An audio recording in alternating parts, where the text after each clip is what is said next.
태국 정부는 코로나19로 붕괴된 관광 사업을 활성화한다는 명목 아래 대마를 마약류에서 제외함은 물론 가정에서도 재배할 수 있도록 허용하였습니다. 의학적으로는 향정신성 화학물질인 테트라하이드로 카바카나비놀이라고 하는 이 성분이 0.2% 이하이면 대마의 생산과 소비를 허용해도 된다, 이렇게 법적으로 정의했다 하는 것입니다. 때문에 태국인들은 커피나 음료수는 물론이고 젤리, 치약, 국수까지 이런 음식, 음료수 이런 곳에 대마가 함유된 다양한 제품을 판매하고 있는데요. 18세 이상이면 누구나 구입이 가능하며 심지어는 필폰 알약 한정이 20바트, 우리 돈으로 아마 800원이 채 안 되는데요. 이런 정도면 구입할 수 있다고 합니다. 문제는 이에 따른 부작용이 급속도로 늘고 있다는 점입니다. 일례로 ABC 뉴스 보도에 의하면 태국 펫차본주 붕삼판 지역의 한 불교 사원에서는 승려 전원이 필로폰 양성 반응이 나오면서 이들 모두 약물 치료를 위해서 보건소로 입소했고 이에 따라 사원이 텅 비게 되었다라는 보도가 있었어요. 거기에 해당 지역의 구청장이 이런 표현을 했어요. 인근 마을의 주민들이 승려한테 음식을 제공하는 이런 선행을 해야 자기들이 복을 받는데 승려들이 없어서 음식 제공을 못해서 이 사람들이 복을 못 받게 되었다 가지고 걱정하는 실정이라 이런 내용이 인터넷 보도되었는데요. 사랑하는 성도 여러분, 현대인의 삶을 들여다보면 많은 사람들이 미래 지향적인 계획을 가지고 살겠다고 말하지만 실상은 현실에 매여 있기 때문에 본능과 현실의 욕구를 추구하는 대로 살고 있다는 점. 문제는 이러한 현상이 기독교인도 예외가 아니라는 점입니다.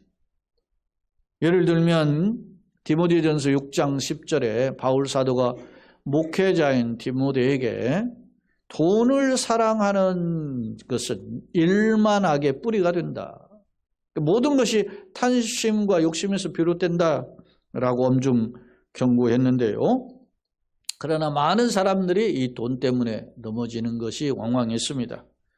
예수님께서도 마가복음 10장 23절에 부자가 하나님 나라에 들어가기가 심히 어렵다 이렇게 말씀하시면서 마가복음 10장 25절에 낙타가 바늘귀로 나가는 것이 부자가 하나님 나라에 들어가는 것보다 쉽다라고 성경 구절을 좀 띄워주세요. 그렇게 말씀하셨습니다.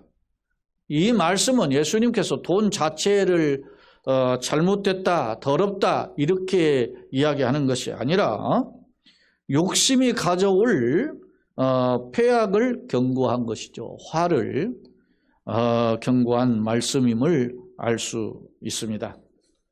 하지만 이런 경고가 있음에도 불구하고 종종 넘어지는 것이 우리의 삶임을 알 수 있습니다. 앞서 제가 태국의 불교 사원에 이제 텅텅 비게 된 경우를 이야기했는데요. 이게 아마 본질을 잃어버리고 마약에 빠진 한 현상을 소개한 거잖아요. 그런데 여러분요, 이러한 모습이 비단 태국 불교 사원에만 있느냐? 우리 기독교인의 모습은 아닌가 되돌아보고자 하는 것입니다. 우리가 세상의 마음을 빼앗기고 삶을 빼앗겼다면 우리 역시 마약은 하지 않았어도 세속화에 빠진 상태다, 그렇게 지적해 볼 수 있다는 점입니다. 그렇다면 하나님의 사람인 성도는 과연 어떤 방향성을 가지고 살아야 하는 것일까? 혹시 여러분은 내가 하나님 믿는다 하면서도 하나님께 한 발, 혹은 세상 속에 사니까 세상에 한 발 양다리를 거치면서 갈등하며 살고 있지는 않습니까? 오늘 우리가 말라기 성경을 살펴보고 있는데요. 말라기 성경은 구약 성경의 마지막 성경이지요. 그런데 당시 말라기 성경은 나그네 인생을 살아가는 성도들에게 과거뿐 아니라 오늘날에도 어떻게 살아야 되는가, 어떤 길을 선택해야 되는지에 대한 방향성을 분명하게 제시한다는 사실입니다. 성경의 역사를 살펴보면 구약 성경, 신약 성경을 분류하는데 구약과 신약 중간에 약 400년 이상의 텀이 있어요. 이 시기를 혹은 학자들은 신구약 중간기라고 말하지만 어느 학자는 이것을 신구약 중간기를 영적 암흑기라 이렇게 표현하기도 합니다. 왜냐하면 영적 암흑기는 하나님의 말씀이 없기 때문에 중단했다는 거예요. 왜 하나님께서는 당신의 뜻을 선지자를 보내서 계속 말씀하셨는데 왜 이때는 말씀하지 않으셨을까? 그 이유가 뭘까? 우리가 누군가하고 이야기를 하죠. 그러다가 이야기를 하다가 말이 답답하고 깝깝하고 소통이 안 되면 어떻게 해요? 대화를 중단하죠. 다시 말하면 하나님께서 이스라엘에게 선지자를 계속 보낼 만한 가치가 없는 상태로 이스라엘이 전락해버렸다는 겁니다. 그래서 하나님께서는 말씀을 중단하시고 침묵하신 겁니다. 신구약 중간기는 하나님의 말씀의 침묵기인데 영적으로 들여다보면 이스라엘의 영적 건강 상태가 아주 심각했기 때문에 하나님이 말씀하셔도 듣지 않는 상태가 되었기 때문에 한마디로 그래서 말씀하지 않으셨다라는 사실입니다. 그 말씀하시기 전에 마지막 경고로 주신 말씀이 그러니까 뭐예요? 말라기 성경이라는 거예요. 그러니까 우리가 말라기 성경이 얼마나 중요한지 말라기 성경과 같은 상태를 돌아보면서 나는 없는지 점검하면서 짧은 구절이지만 1장에서 4장 되어 있는 말씀을 읽어봄을 통해서 나의 신앙의 현주소는 어떤지 재점검하는 계기를 삼아야 한다는 것입니다. 그래서 말라기는 매우 중요한 성경이에요. 사실은 이 말라기 1장 1절에 보면은 그게 뭐냐면 말라기를 통하여서 이스라엘에게 하신 경고라 그랬는데 이게 뭐냐면 짐이다, 짐. 말라기가 하나님의 말씀을 선포하는 것 자체가 무거운 짐이에요. 안 했으면 좋겠다는 거예요, 말라기도. 왜? 안 들으니까. 듣지도 않는데 얼마 일부라도 들어야 뭐 선포할 메시지에 힘이 있을 거 아닙니까? 에? 듣든지 아니든지 그래도 전해야 되는 게 선지자인데 그 자체가 힘이 들었다라는 거예요. 이 말씀을 그렇기 때문에 여러분 말라기서를 정말로 끊임없이 여러분들이 기억해야 돼요. 오늘 시간상 이 말라기를 다 살필 수가 없고 그렇다면 하나님께서 오늘 말라기 3장 13절로 18절에서 주시는 말씀은 뭔가? 두 부류예요. 하나는 의인, 하나는 악인이에요. 특히 이제 13절로 16절에서는 17절에서는 13절로 15절에서는 악인에 대한 죄악을 지적하고 있고 16절로 18절에는 의인에 대한 약속을 말씀하고 있어요. 그래서 오늘 말씀의 제목을 악인과 의인의 특징과 받을 분깃 이런 제목을 정해봤는데 소제목을 정하면 하나님을 기쁘시게 하는 자의 언어를 통한 축복이에요. 의인은 말로 하나님을 기쁘시게 한다, 첫째. 그런데 말로 하나님을 기쁘시게 하는 자가 받을 축복이 뭔가? 참고로 여러분, 베드로가 굉장히 하나님의 예수님으로부터 큰 축복을 받았죠. 약속을 받았죠. 내가 천국 열쇠를 주겠다. 너의 이름은 베드로라 바꾸겠다. 너네가 음부의 권세가 이기지 못할 교회를 세우겠다. 그렇게 약속했잖아요. 그걸 뭘 때문에 했어요? 주는 그리스도시요 살아계신 하나님의 아들입니다라는 신앙 고백 때문에 주님이 축복하신 거예요. 말로 어떻게 하느냐가 굉장히 중요한 것을 보여줍니다. 자, 그렇다면 죄인들은 어떤 말을 하는 것일까? 자, 말라기 3장 13절을 보면 여호와가 이르노라 너희가 무슨 말로 완악한 말로 나를 대적하고도 이르기를 우리가 무슨 말로 주를 대적하였나이까 하는도다. 하나님이 들으시기에는 완악한 말로 하나님을 비방하고 조롱하고 대적했는데 이스라엘 백성들은 생각하기를 우리가 언제 하나님 앞에 나쁜 말로 해코지한 적이 있습니까? 이렇게 말한다는 거예요. 자, 하나님의 시각과 이스라엘의 시각이 다른데 무엇이 다른가요? 보세요. 자, 이스라엘이 하는 말이 하나님이 보시기에 완악하다는 평가의 말이 뭐냐? 14, 15절에 기록되어 있어요. 자, 14절에 이는 너희가 말하기를 하나님을 섬기는 것이 뭐요? 헛되니 만군의 여호와 앞에서 그 명령을 지키며 슬프게 행하는 것이 무엇이 유익하리요? 하나님을 섬기는 게 헛되다. 그 다음에 슬프게 행한다라는 것은 우리가 주님을 믿다 보면 절제하고 참고 인내하죠. 그렇게 행하는 것이 뭐가 유익하냐 말이야. 너 평생 교회 다니는데 뭐가 그게 유익해? 에?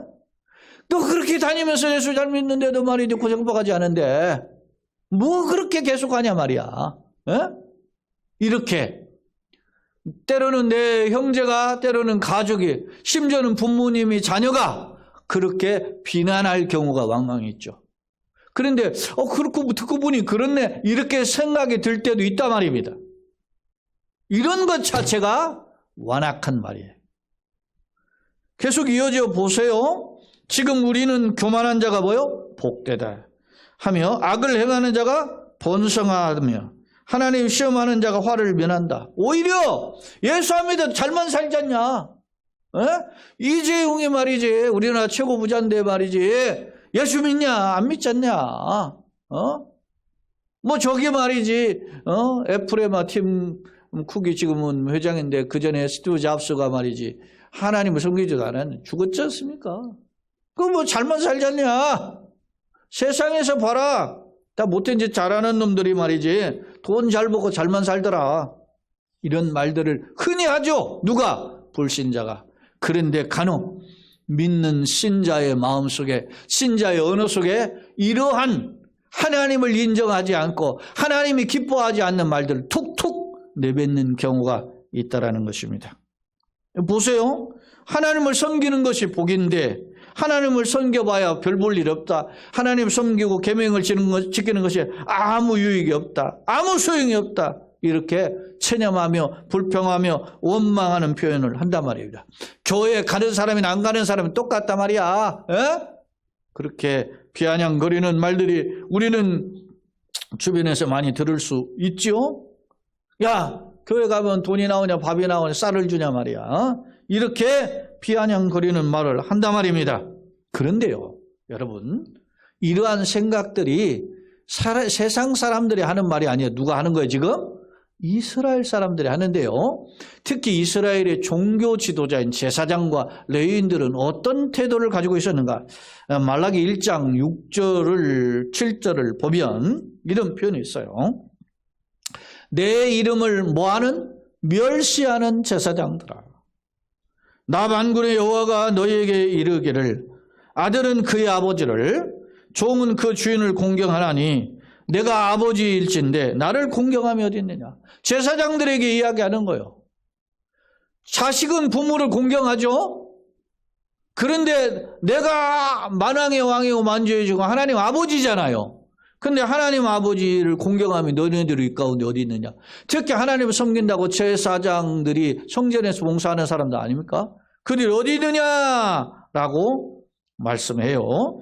내가 주인일지 나를 두려움이 어디 있느냐 하니 너희는 이르기를 어떻게 우리가 주의 이름을 멸시했습니까? 이렇게 반문한다는 거예요. 그러면서 하나님이 지적해요. 자, 나를 멸시하는 짓이 무엇인 더러운 떡을 나의 제단에 드리고도 말하기를 우리가 어떻게 주를 더럽게 하였나이까? 더러운 떡이 뭡니까? 못 쓸만한 것 드리는 거예요. 가장 귀하고 가치 있는 것, 나의 소중한 것을 드리는 것이 헌신이고 헌물이고 예물이에요. 그런데 부득이하게 드리고 언젠가 어느 목사님 그런 말을 하더라고. 헌금은 어떤 게 진짜 헌금이냐면 달달달달달달달 떨릴 만큼 드리는 게 헌금이라 하더라고요. 왜? 부들부들 떠는 정도로 그 돈이 아깝고 막 그 부담된다는 거예요.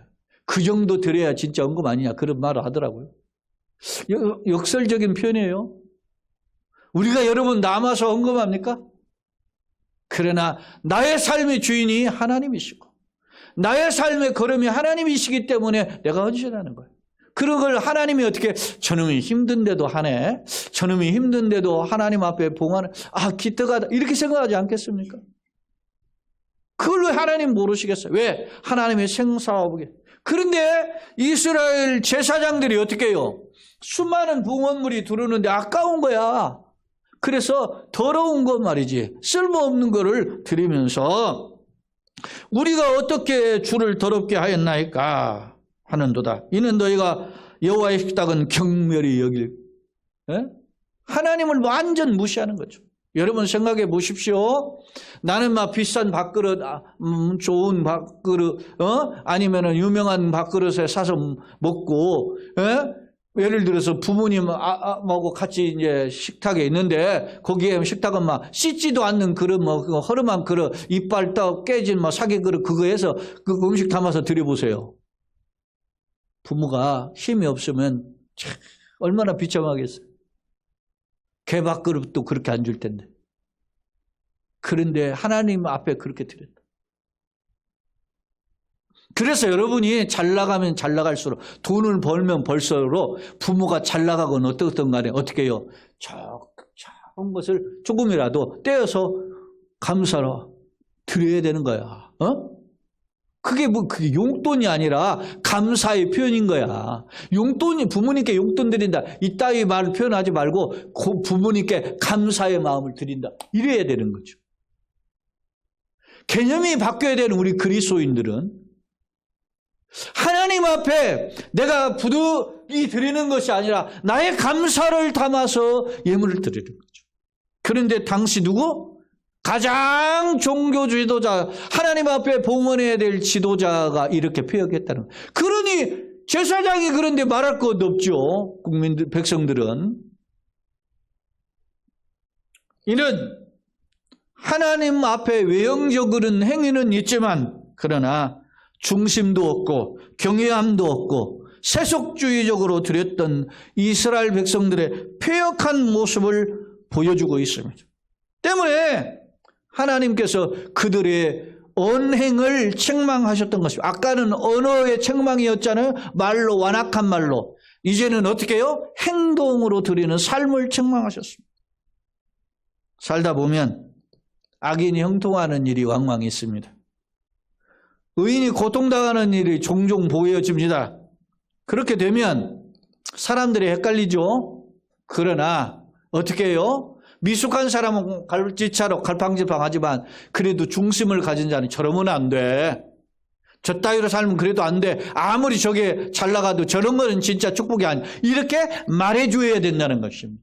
이렇게 가이드라인을 제시하고 또 우리가 그렇게 중심을 잡아야 돼요. 그것이 바로 교회요. 그것이 바로 성도인 줄로 믿습니다. 아무리 세상이 그렇게 가도 교회는 그래서는 안 된다라는 점입니다. 그런데 종종 이렇게 휩쓸려 버렸다는 것입니다. 그렇다면 이런 악인들에 대한 심판은 과연 무엇일까? 말라기 4장 1절을 한번 봅시다. 만군의 여호와가 이르노라 보라 용광로 불같은 날이 이르리니 교만한 자와 악을 행하는 자는 다 지푸라기 같을 것이라. 그 이르는 날에 그들을 살라 그 뿌리와 가지를 남기지 아니할 것이로되. 용광로와 같은 불 같은 날이 있다. 이건 심판날이죠. 용광로 불은 다 살라버리죠. 마지막 심판날에 불로 심판하겠다 말씀하셨잖아요.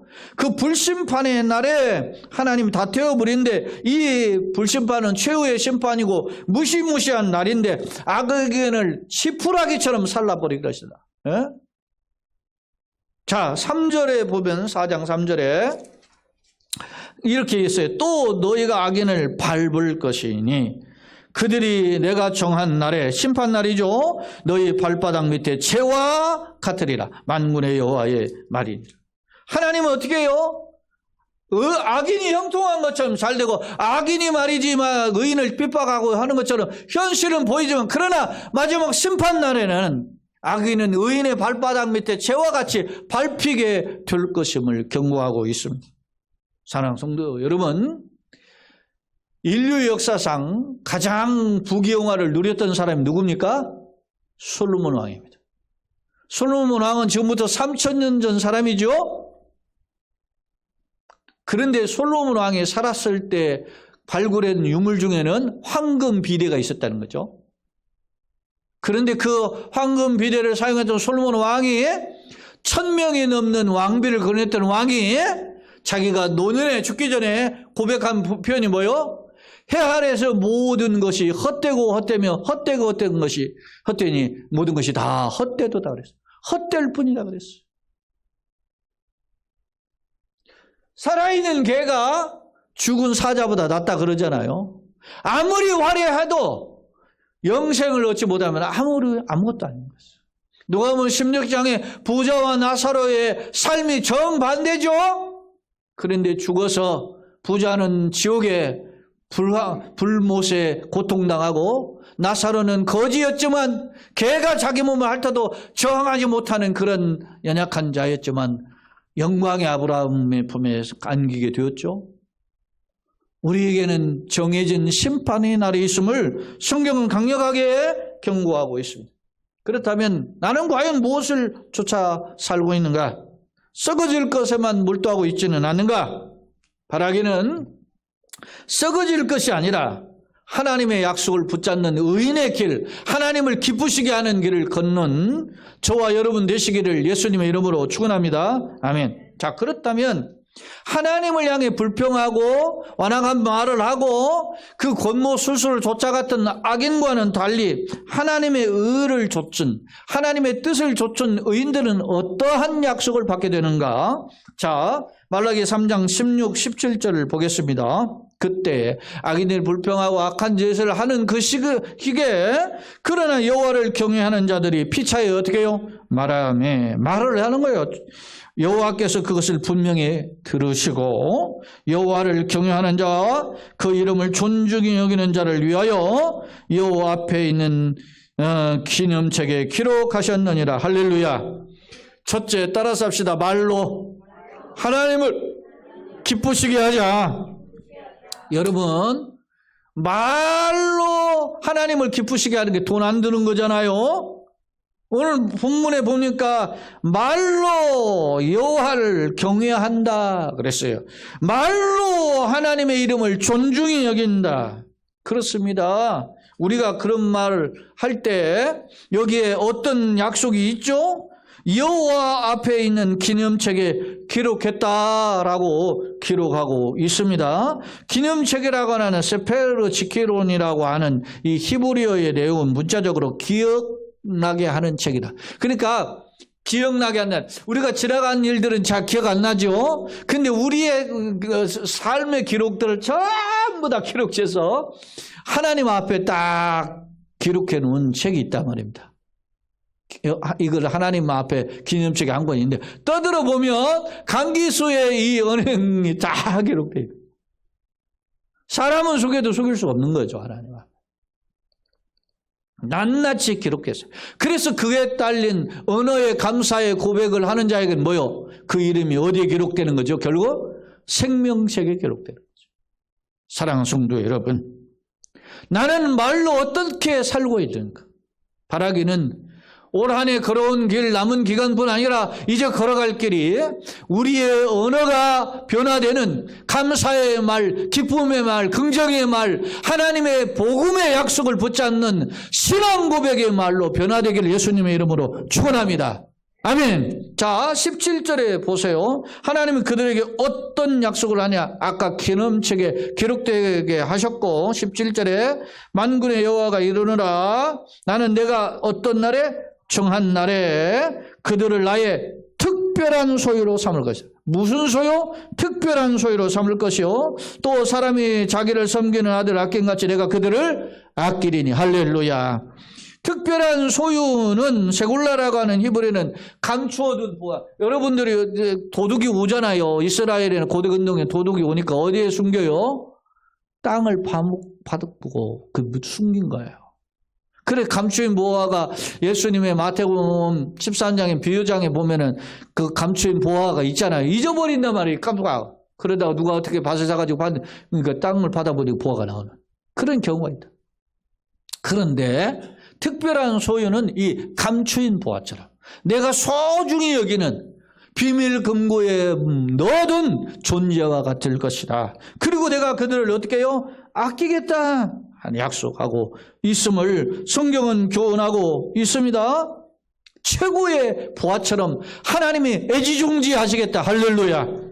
자, 신명기 16장 18절로 19절에 보면 이게 말씀에 순종하는 자에 대한 복을 이야기하고 있어요. 신명기 26장 18절 19절 여호와께서도 내게 말씀하신 대로 오늘 너를 그의 보배로운 백성이 되게 하시고 그의 모든 명령을 지키라 화관하셨느니라. 그런즉 여호와께서 너를 그 지으신 모든 민족이 어떻게 뛰어나게 하사 찬송과 명예와 영광을 삼으시고 그 말씀하신 대로 너를 네 하나님 여호와의 성민은 거룩한 백성이 되게 하시리라. 할렐루야. 보배로운 백성 여호와의 성민이 되게 하시고 더 나아가서 어떻게 해요? 모든 민족에 뛰어나서 찬송과 명예와 영광을 받는 존재가 되게 하신다 약속하셨습니다. 할렐루야. 이게 하나님의 약속이란 말이에요. 오늘 말로 하나님을 기쁘시게 할 때 이러한 은혜로 응답하신다. 앞서 제가 제목은 악인과 의인의 특징과 받을 분깃이 뭐냐 이것이 제목이지만 소제목으로는 언어로 하나님을 기쁘시게 하는 자가 받을 축복이란 말입니다. 자 보세요. 말라기 4장 2절 3절을 보겠습니다. 내 이름을 경외하는 너희에게는 하나님을 경외하는 자들이죠. 뭐가 떠오르죠? 공의로운 해가 떠올라서 치료하는 광선을 바라리니 비추리니 너희가 나가서 외양간에서 나온 송아지같이 뛰리라. 할렐루야. 치료하는 광선이 우리에게 필요한 줄로 믿습니다. 말로 하나님을 기쁘시게 하면 말로 하나님을 의지하면 하나님이 치료의 광선을 바라시는 줄로 믿습니다. 나아가 또 너희가 악인을 어떻게 밟을 것이요 그들이 내가 정한 날에 너희 발바닥 밑에 자와라. 승리한다는 말입니다. 철장의 권세로 지팡이를 그려도 사탄은 우리를 삼키려 하지 우리가 대적할 때 한 길로 왔으나 7길로 묶임받고 떠나가는 줄로 믿습니다. 그런 승리의 존재로 삼으시겠다라고 하는 약속을 오늘 말씀을 통해서 하고 계심을 알 수 있습니다. 이건 무슨 말씀일까요? 여러분 하나님이 다 지금 실망하셨죠. 포기하셨죠. 심지어 누구까지? 제사장까지 다 이런 시대란 말입니다. 그런데 하나님이 이런 절망적인 시대에 찾고 계시는 겁니다. 누구를? 말로 하나님을 기쁘시게 하는 자. 사랑하는 성도 여러분, 세상은 갈수록 악해집니다. 그러니까 세상은 많은 사람들이 경외하는 것도 귀한 시대지만 악한 시대에 하나님을 기쁘시게 하고자 마음의 중심을 가지고 어느 한마디라도 긍정으로 내뱉는 자들을 찾고 계시는 줄로 믿습니다. 그게 누군가 오늘 우리가 되돌아보아야 되는 것입니다. 말씀을 정리해 보겠습니다. 사랑하는 성도 여러분, 그렇다면 여러분은 하나님을 향해서 어떠한 말, 어떠한 고백을 하고 계십니까? 정말 하나님께 감사하고 하나님께 경외하는 믿음의 고백을 하십니까? 우리가 신앙 고백 전능하사 전지를 사도신경 하잖아요. 믿사오며 하잖아요. 4번 믿는다는 말을 하죠. 그게 나의 고백이라는 말입니다. 왜? 이게 진정한 신앙이고 진정한 축복의 통로이기 때문에 믿습니까? 그런 고백이 있어야 돼요. 아니면 하나님의 축복을 소망하고 사모하기보다는 교회는 출석하고 직분자 목사는 되고 직분자는 됐지만 불평하고 원망하고 어떻게든 머리를 굴려서, 여러분 굴려봤자 지 머리야. 굴려봤자 IQ 200도 안 돼. 에? 하나님의 수준에 갈아타는 신앙을 산다고 하면서 어떻게 자기 수준에서만 사냐고. 많은 사람들이 그러죠. 내가 이만큼 했기 때문에 우리 가정이 이만큼 살았다. 그거 굉장한 교만이고 착각이에요. 하나님의 은혜로 걸어온 줄로 믿습니다. 하나님의 은혜로 걸어온 거지. 하나님이 그러면 내가 뭐 이렇게 여러분 생각해 보세요. 정확하게 평가해 보세요. 내가 잘 충성한 것보다 실수하고 넘어진 것이 더 많아. 아마 그게 10배, 100배는 더 많을걸? 그럼에도 불구하고 참고 기다려 복을 주신 거지. 좀 잘하는 것이 뭐가 잘해요? 남보다 좀 더 잘하는 거야. 남보다 좀 기도 많이 하고, 남보다 조금 헌신하고, 헌금 좀 많이 하고, 봉사 좀 많이 하고, 남보다 조금 더 교회 좀 많이 나오고, 그것이 뿐이지. 그러나 하나님 보시기엔 한없이 부족한 거예요. 그럼에도 불구하고 하나님께서 우리에게 은혜를 베풀어 주시는 줄로 믿습니다. 왜요? 우리의 신앙 고백을 기뻐하시기 때문에. 할렐루야. 세상 속담에 말로 뭘 갚는다? 천냥빚 갚죠. 세상도 말 한마디면 천냥빚을 갚아요. 그런데 여러분 보세요. 제가 언젠가도 한번 이야기했는데 영국에 로레인 스미스라고 하는 여인이 있는데 이분이 54살이었는데 이게 2017년도에 보도된 자료예요. 이분이 2파운드 당시 돈으로 한 3,200원, 오늘 1파운드에 1,600원이더라고. 그러니까 3,200원 동전으로 복권을 샀어요. 샀는데 무려 1,532만 2,900파운드가 되었어요. 제가 이 돈을 환산해 보니까 우리나라 돈으로 2,451억 원이에요.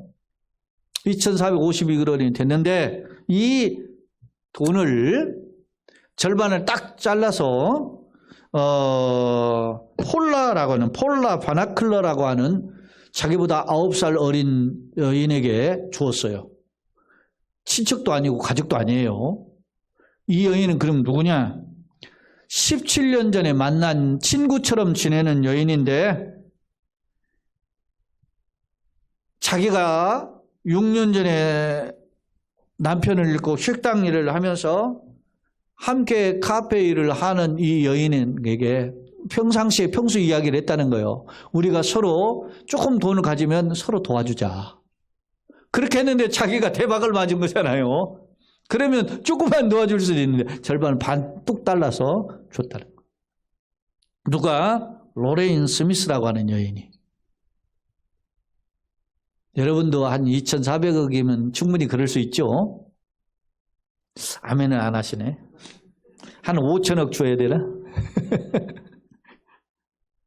사랑하는 여러분, 하나님은 빛이 있으라 하신 빛이 있었죠. 말씀대로 그대로 되었습니다. 할렐루야.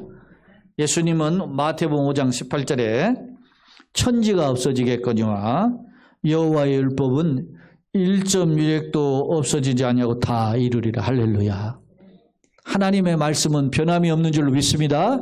하나님은 이렇게 약속하셨습니다. 세상 여인도 반을 뚝 잘라서 주는 반인데 우리 동양 속담에 말 한마디에 천냥빚을 갚아주는 그런 세상인데 하나님은 우리의 신앙 고백을 어떻게 응답하실까요? 사랑하는 여러분, 하나님의 천국 창고에 믿음의 고백을 고백하심으로 쌓아두는 축복의 그릇들이 되기를 예수님의 이름으로 축원합니다. 아멘. 연말이 되면 불안하고 힘든 것이 사실입니다. 불평할 거리가 있는 것도 사실입니다. 그러나 그걸 내려놓고 감사하고 그럼에도 불구하고 감사하고 그럼에도 불구하고 소망을 두고 그럼에도 불구하고 다시 일어나고자 하면 우리에게 더 큰 믿음을 주실 뿐 아니라 합력하여 손을 이루시는 하나님이 시온의 대로와 같은 길을 열어주실 줄로 믿습니다. 그 능력을 체험하는 저와 여러분, 교회와 가정, 여러분 개개인 되시기를 예수 그리스도의 이름으로 축원합니다. 아멘.